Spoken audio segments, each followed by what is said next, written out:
Bonjour à tous, aujourd'hui je vais vous présenter un miracle qui s'est passé sur ma fille entre la nuit du 6 septembre, lundi 6 au mardi 7.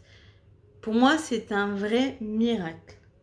Donc je vais vous expliquer ça tout de suite. En attendant, mettez sur pause, abonnez-vous, comme ça vous pouvez suivre le reste des vidéos ou attendez à la fin de la vidéo, n'oubliez pas de vous abonner. Qu'est-ce qui s'est passé le 6 septembre?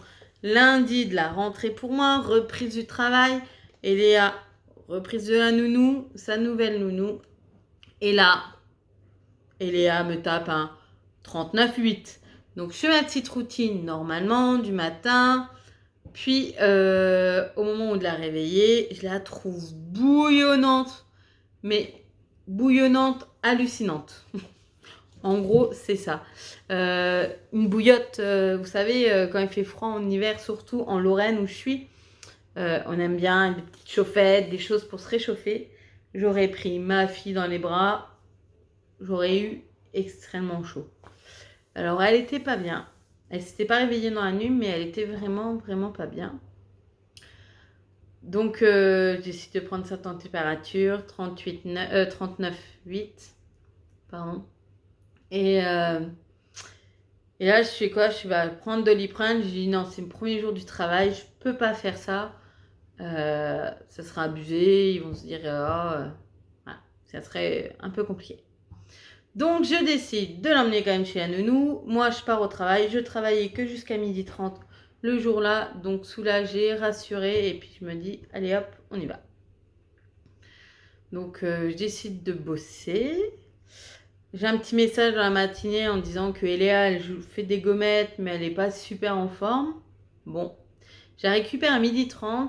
Elle mange normalement chez la nounou. Elle a mangé chez la nounou, mais pas beaucoup. Un ou deux trucs, c'est tout. Vraiment pas bien. Je dois retrouver une copine. Normalement, on mange ensemble. On se retrouve, je l'appelle, je dis là, Eléa, elle est vraiment pas bien. Donc, on fait un petit bout de chemin ensemble jusqu'au tram, on discute. Et là, petit problème technique. Du coup, je vous disais que... alors, je récupère Eléa, tout, je rejoins ma copine et je lui dis de venir me rejoindre. Et on fait un petit bout ensemble jusqu'au tram, transport en commun. Et là, le long du trajet, tout, depuis que j'avais récupéré Eléa, j'appelle mon médecin, Bah, bref, je suis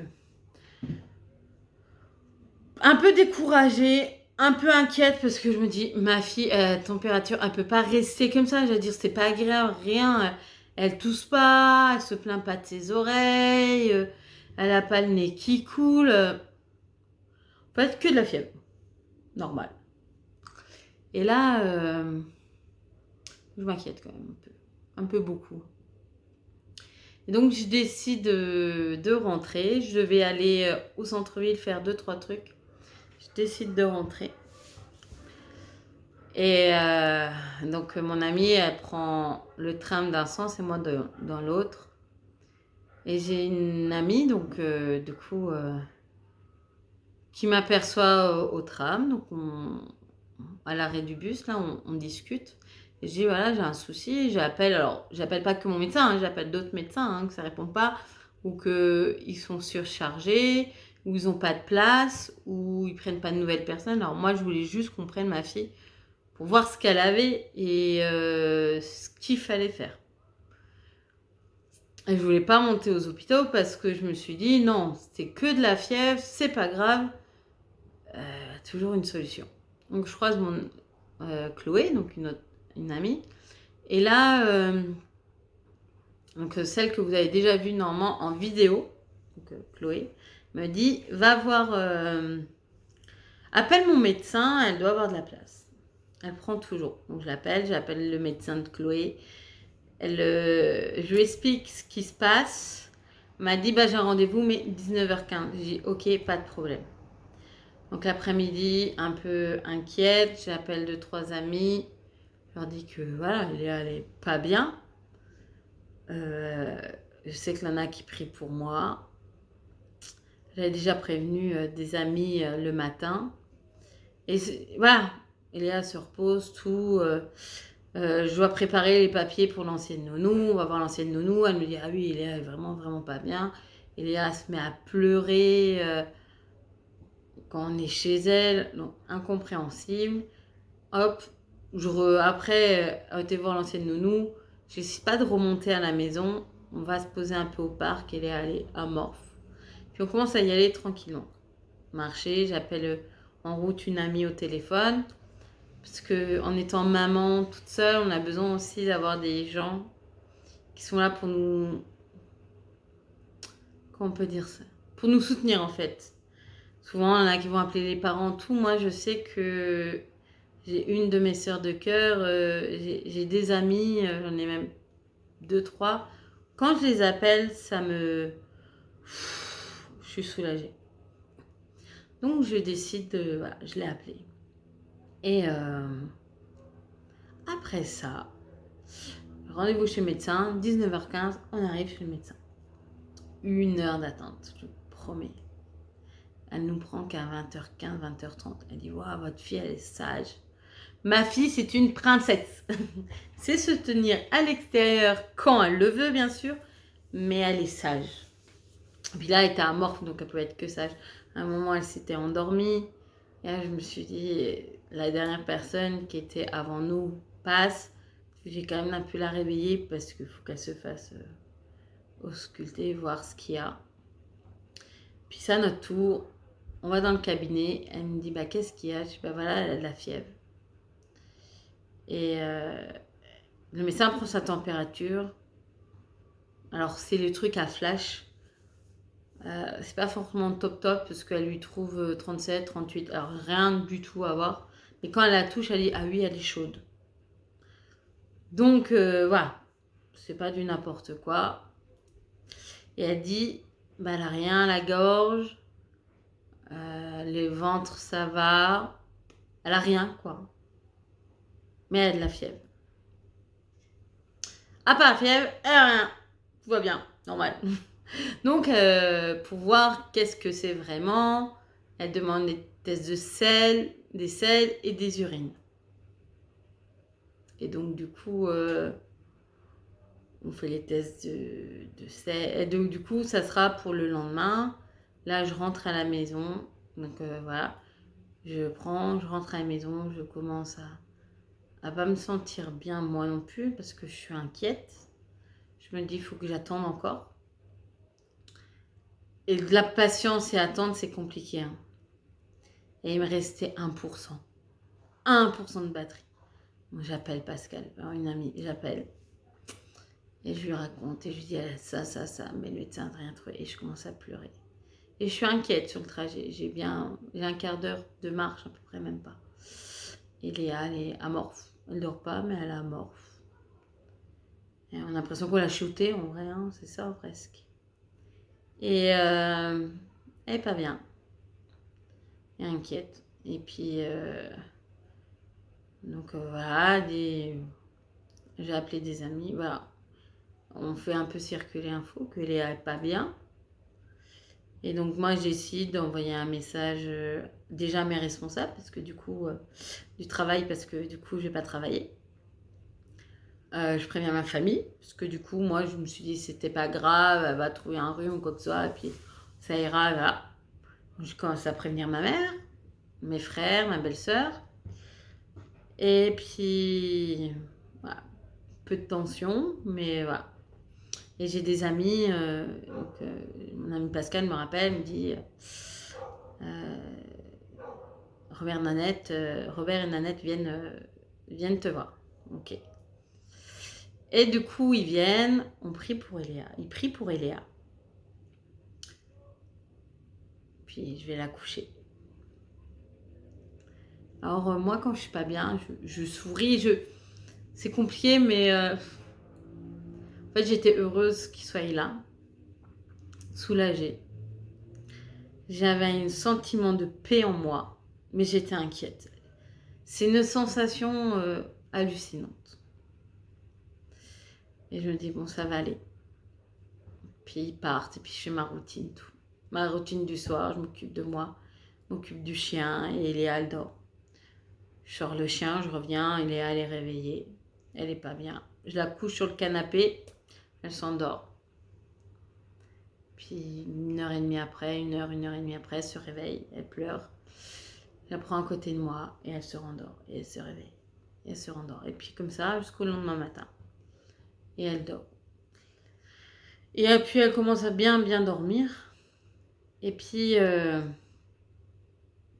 lendemain matin, au réveil, que de l'eau, pas forcément manger, un peu, mais pas plus que ça.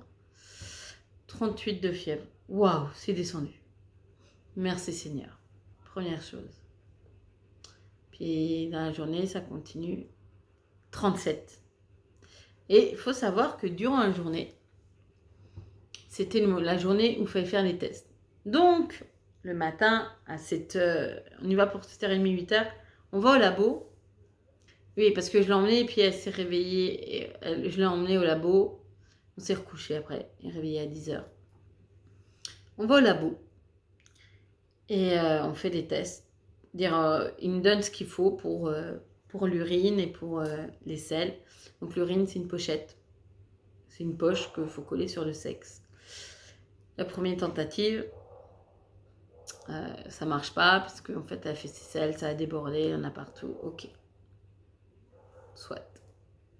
Deuxième poche, d'urine, tout à côté. Je vais pas mettre. Donc je dis, hop, je vais emmener les selles et on va voir. Et du coup, je décide du coup, j'emmène. Ils me disent, l'urine, ça passera pas. Parce qu'en fait, on en avait, mais très peu, en fait, pas assez, rien, dire. Presque, on voyait, voilà. Faut recommencer. Je dis, oh, mais c'est compliqué à mettre. Je veux dire, c'est compliqué, ça tient pas. Dire, je mets, voilà. Donc, ils décident de m'aider à le mettre. D'accord. Et on le teste. Ils le mettent. Puis Léa commence à avoir un peu faim. Et c'est là qu'elle commence à avoir un peu faim, le midi. Et donc on va manger. Elle voulait des frites, donc on va chercher des frites. On revient, je la couche, elle dort. Elle se réveille au bout d'1 heure et demie à peu près. Un peu plus en forme. Et je reprends sa température 37. Donc c'est là qu'elle a eu 37. Donc super, merci Seigneur. Bon. Et je décide de changer sa couche. Mais en fait, elle est débordée. Rien dans la poche d'urine. Ne peut pas faire le test. Et Léa me dit non maman, non maman, non maman. J'ai compris qu'elle voulait plus faire. C'est pas agréable, hein. Quand elle a un truc, c'est pas agréable. Donc on décide d'appeler, je lui dis j'appelle le médecin. Il me dit oui. Je lui dis oui. J'appelle le médecin. Et là, j'explique au médecin que les poches d'urine, ça tient pas, ça veut pas, et qu'ils font pas de sonde. Et que Eléa, elle a 37 de fièvre, donc il est 37 maintenant, donc voilà. Il dit il faut continuer à la surveiller, pas de souci. T'es à 37,2, 37,3 ou un truc comme ça, je sais plus trop. Et donc du coup, elle me dit, est-ce que par contre vous lui avez donné de Doliprane aujourd'hui? Je dis non. Je réfléchis puis je dis non, j'ai oublié. Puis c'est bien, continuer, faut quand même surveiller, voilà. Pas de Doliprane. Parce qu'en fait, j'étais tellement dans l'obsession que ça devait marcher que j'ai complètement oublié de lui donner. Alors moi, les médicaments, j'oublie très souvent. Pas très souvent, ouais, j'oublie quoi. Et donc du coup, on décide de...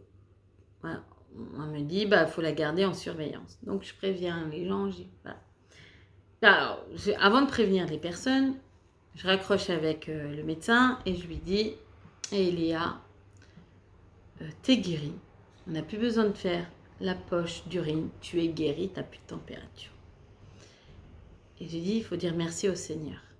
Elle s'est mise à pleurer. Alors, on était sur mon lit. Hein. Elle se met par terre, à genoux, près de mon bureau. et elle se met à pleurer. Mais pas un pleur de tristesse, mais de joie. Elle refusait Doudou, elle voulait pas que je lui fasse un câlin, rien, mais elle était heureuse. Et puis moi, ça m'a réjouie en fait. Je comprenais pas au départ, mais après j'étais reconnaissante envers le Seigneur pour ça. Et puis on appelle, et puis après du coup, j'envoie des messages, je dis qu'Eléa, voilà, ça va mieux, elle est en meilleure santé. Et du coup, que je dois quand même la surveiller pendant une journée. Et je vous promets que le soir même, j'aurais pu dire le lendemain, toi, chez Nounou. Elle m'avait retourné la maison en forme. Non, je ne veux pas dormir. Voilà, c'est la fête. Ma fille. Donc, je peux être que reconnaissance envers le Seigneur parce qu'il l'a guérie. Je peux être que reconnaissance parce que ma fille comprend que Dieu peut la guérir. Et je peux être que reconnaissance parce que j'ai des amis qui ont été là, qui ont prié, qui y sont venus, qui ne sont pas forcément venus, mais qui m'ont envoyé des messages, qui ont prié pour ma fille, qui m'ont dit qu'on prie pour vous. Et en fait, je veux juste vous dire une chose. Croyez à la puissance de la prière, croyez à la puissance de la guérison. Ça marche. Et aussi, Dieu, quand vous êtes une maman, quand vous êtes un papa, parce que ça peut être aussi le papa, quand vous êtes inquiet pour vos enfants, remettez-le à Dieu. C'est ce que j'ai fait et je peux vous dire que j'étais juste heureuse. Je remercie, franchement, je remercie tout le monde. Moi, je vois que ma fille, elle s'épanouit de plus en plus depuis 2 semaines, un peu plus de 2 semaines maintenant, dans sa vie, dans moins capricieuse et dans sa vie, même elle veut lire, elle lit pas encore, mais elle dit Amen quand je prie. Elle est reconnaissante de beaucoup de choses. Et ça, je veux juste remercier le Seigneur en premier, notre Créateur, notre soutien, notre bouclier. Le Saint-Esprit qui est présent au milieu de nous et Jésus. Et je veux aussi remercier toutes les personnes qui ont été là, qui sont priées, qui sont venues. Surtout, n'oubliez pas une chose. Quand ça va pas, priez. Quand ça va, priez. Dieu n'est pas que là quand ça va pas. Il est là en tout temps. Des fois, il ne décide pas pourquoi c'est arrivé. Et très souvent, il ne décide pas quand il y a quelque chose de mal qui est là. Pas lui qui décide, il veut que notre bien. Mais il va nous aider à vaincre ça. Et moi, ça m'a montré que ma fille comprenait que Dieu existait. Ça m'a appris que je peux continuer à vivre tranquillement parce que je sais que ma fille aime le Seigneur. On va me dire, oui, mais ta fille qui a 21 mois, 22 mois, ma fille, elle a que l'âge là. Mais ma fille, elle comprend. Elle comprend qui est Dieu et qui est Jésus. Elle a aussi ses opinions et elle me les fait comprendre. Alors, elle ne parle pas, hein, comme nous on parle. Elle parle pas, elle dit pas des phrases, mais elle dit des mots. Quand on lui pose des questions, elle dit c'est dire oui, c'est dire non, ou elle essaye d'argumenter, même si on ne comprend pas, mais on comprend bien. Un cœur de maman peut comprendre. Donc, voilà. En tout cas, si vous avez besoin, si vous voulez qu'on prie pour votre enfant, là, pas de souci, je suis là. Et donc, voilà. Si c'est autre chose, je peux répondre à toutes les questions que vous voulez. Je veux vous remercier parce que vous me suivez. Je veux vous remercier parce que vous écoutez cette vidéo et partagez-la un max. Si vous êtes nouveau arrivé sur ma vidéo, sur ma chaîne YouTube, bienvenue. Et je vous dis à très bientôt. Abonnez-vous. Attention, d'autres vidéos vont arriver. Donc, mon témoignage personnel, qui est assez complexe, à mon avis. Mais le Seigneur m'a à cœur de vous le témoigner. Donc, ça arrivera dans les jours, dans les semaines qui arrivent. Là, pas de souci. Sur ce, continuez à me suivre et je vous dis à bientôt. Je vous fais des gros bisous. Bye!